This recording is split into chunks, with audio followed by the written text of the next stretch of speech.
রাত তখন ৩:৪২।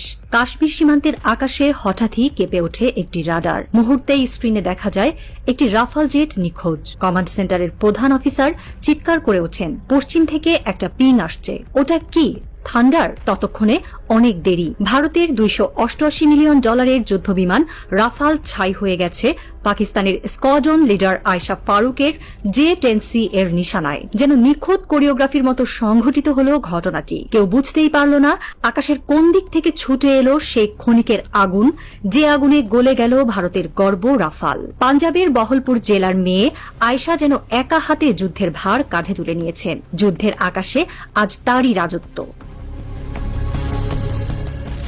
2013 সালে পাকিস্তান বিমান বাহিনীর প্রথম নারী ফাইটার পাইলট হিসেবে মনোনীত হন আয়েশা। তার যাত্রা শুরু হয়েছিল একান্তই ব্যক্তিগত সংগ্রাম থেকে। ছোটবেলা বাবাকে হারান, মায়ের হাতে একা বেড়ে ওঠা, সব মিলিয়ে জীবনের শুরুটা সহজ ছিল না। কিন্তু এই নারী তার আত্মবিশ্বাস, অধ্যাবসায় এবং চূড়ান্ত শৃঙ্খলার মাধ্যমে নিজেকে রূপান্তর করেন পাকিস্তানের ওয়ার হিরোতে।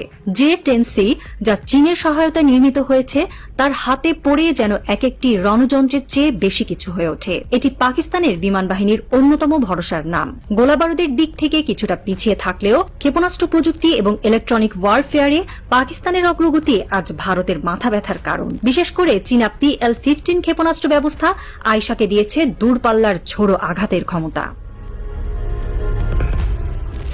এই যুদ্ধে কেবল প্রযুক্তির লড়াই নয়, নারীর লড়াই চলছে মগজ আর আকাশের মাঝে। আয়েশা নিজের হাতে চালিয়ে নিচ্ছেন যুদ্ধবিমান।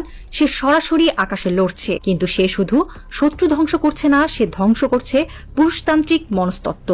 স্কোয়াড্রন অফিসার আহসান বলেন, আয়েশার ট্রিগারে চাপ দেওয়ার সময় চোখে এক ধরনের স্থিরতা দেখা যায়, যেন সে আগেই জানত এই মুহূর্তটাই সঠিক। এ ধরনের মাইক্রোসেকেন্ড ডিসিশন মেকিং প্রতিটি পাইলটের পক্ষে সম্ভব হয় না, কিন্তু আয়েশা যেন যুদ্ধে প্রবেশ করে এক অন্য জগতে।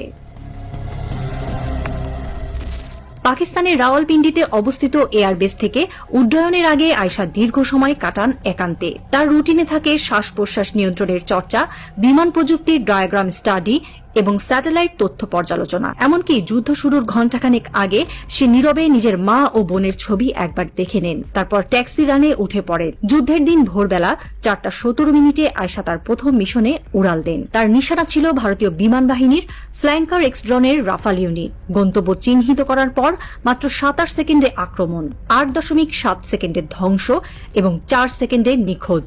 এটাই ছিল আয়েশার অপারেশন টাইমলাইন। এই টাইমলাইন আজ পাকিস্তান বিমান বাহিনীর ট্রেনিং ম্যানুয়ালে অন্তর্ভুক্ত হয়েছে। ঘটনার পরপরই পাকিস্তানের সোশ্যাল মিডিয়ায় #আয়েশা দ্য ইগল ট্রেডিং শুরু হয়। রাওয়ালপিন্ডি, করাচি, লাহোরে পোস্টার টানানো হয়, এক আয়েশা সব আকাশে ছড়ায়। পাকিস্তান সরকারের তরফ থেকেও তাকে দেওয়া হয় রাষ্ট্রপতি পদক এবং সোনার শার্পিল নামের বিশেষ যুদ্ধ সম্মান। দেশের মেয়েরা এখন তাকে দেখে নতুন করে স্বপ্ন দেখছে।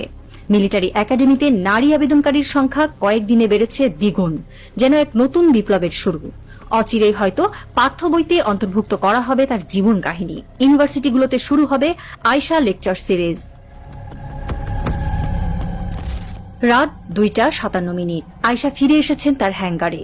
বাইরে তুষারপাত শুরু হয়েছে, বিমানের ডানায় জমে আছে বরফ, কিন্তু তার চোখে ক্লান্তি নেই। কেউ জিজ্ঞাসা করে, আরেকটা মিশন যদি আসে? সে হেসে বলে, আমি তৈরি। সেই হাসির নিচে চাপা পড়ে থাকে কতগুলো রাত জেগে পড়া টেকনিক্যাল ম্যানুয়াল, শত শত ঘণ্টা সিমুলেটর অনুশীলন আর হাজারো পুষে রাখা রাগ। আয়েশা জানেন এই লড়াই কেবল আকাশের নয়, এই লড়াই পুরনো ধ্যান ধারণা, সীমান্ত, জাতীয় অহংকার এবং পুরুষতান্ত্রিকতার বিরুদ্ধে। তার গল্প এখানেই শেষ নয়। পাকিস্তানের সামরিক সূত্রগুলো বলছে তাকে এখন একটি বিশেষ টাস্ক ফোর্সে অন্তর্ভুক্ত করা হয়েছে, যার মিশন আগামী 6 মাসের মধ্যে সীমান্তে সম্ভাব্য সব ধরনের শত্রু ড্রোন ও বোমারু বিমান হানার প্রতিরোধ গড়ে তোলা। আকাশে আগুন জ্বলছে, কিন্তু সেই আগুন থেকে জন্ম নিচ্ছে নতুন এক আয়েশা, যে শুধু রাফাল ধ্বংস করে না, ভেতর ভেতর ধ্বংস করে দেয় মোদিকে, পাকিস্তানকে বিপর্যস্ত দেখিয়ে ইলেকশন জয়ের স্বপ্নকে।